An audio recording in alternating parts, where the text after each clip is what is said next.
Hi అండి. నమస్తే. Welcome to అమ్మాయి లోకం. అందరూ ఎలా ఉన్నారు? నేనైతే చాలా బాగున్నాను. మీరందరూ కూడా బాగుండాలని మనస్ఫూర్తిగా కోరుకుంటున్నాను. ఇవాళ మన రెసిపీ వచ్చేసి లెమన్ రైస్ అండి. నేను ఎలా తయారు చేస్తానో చూపెడతాను. చాలా టేస్టీగా ఉంటుంది. క్విక్‌గా అయిపోతుందనమాట. చిన్న చిన్న టిప్స్ ఫాలో చేశారంటే టేస్ట్ అయితే డెఫినిట్‌గా సూపర్‌గా వస్తుంది. ఎలా తయారు చేయాలో చూపెడతాను, వచ్చేయండి. పిల్లలకి అందరికీ నచ్చుతుందనమాట. Quick lunch box recipe. వచ్చేయండి చూద్దాం. ఫస్ట్ వచ్చి కడాయిలో 3 టేబుల్ స్పూన్లు ఆయిల్ తీసుకున్నానండి.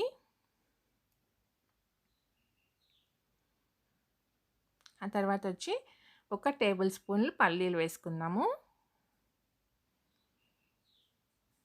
ఇది సిమ్‌లో పెట్టి ఫ్రై చేసుకోవాలి. అప్పుడే మనకి లోపల దాకా మంచిగా ఫ్రై అయ్యి క్రంచీగా వస్తుందనమాట. తినటానికి బాగుంటాయి.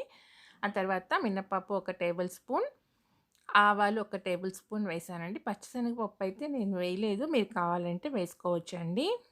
ఆ తర్వాత ఒక 10 వచ్చేసి జీడిపప్పులు కట్ చేసుకొని వేసుకున్నాము.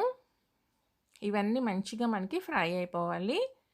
అయిన తర్వాత 1 టేబుల్ స్పూన్ అల్లం అండి. తప్పనిసరిగా వేసుకోండి. టేస్ట్ అయితే సూపర్‌గా ఉంటదనమాట. లెమన్ రైస్‌కి కానీ, చింతపండు పులిహోరకి కూడా.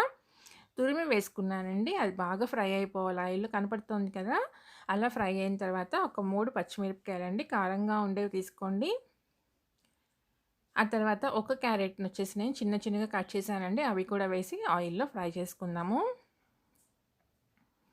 కొంచెం కరివేపాకు,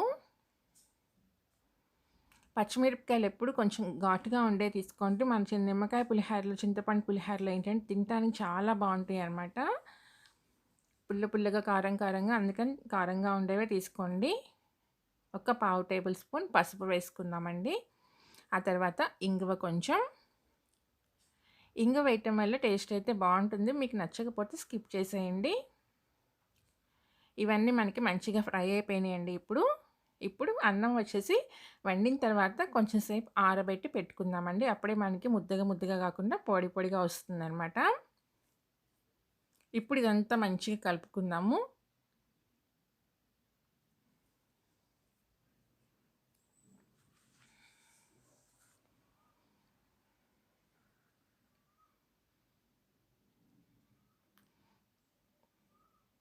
రుచికి సరిపడినంత ఉప్పు వేసుకుందామండి.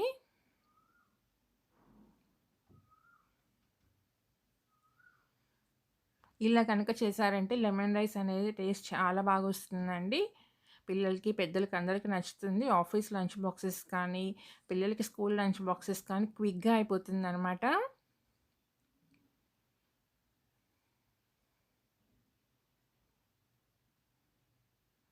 అల్లము, క్యారెట్ వేయటం వల్ల టేస్ట్ చాలా బాగా వస్తుందండి లెమన్ రైస్‌కి.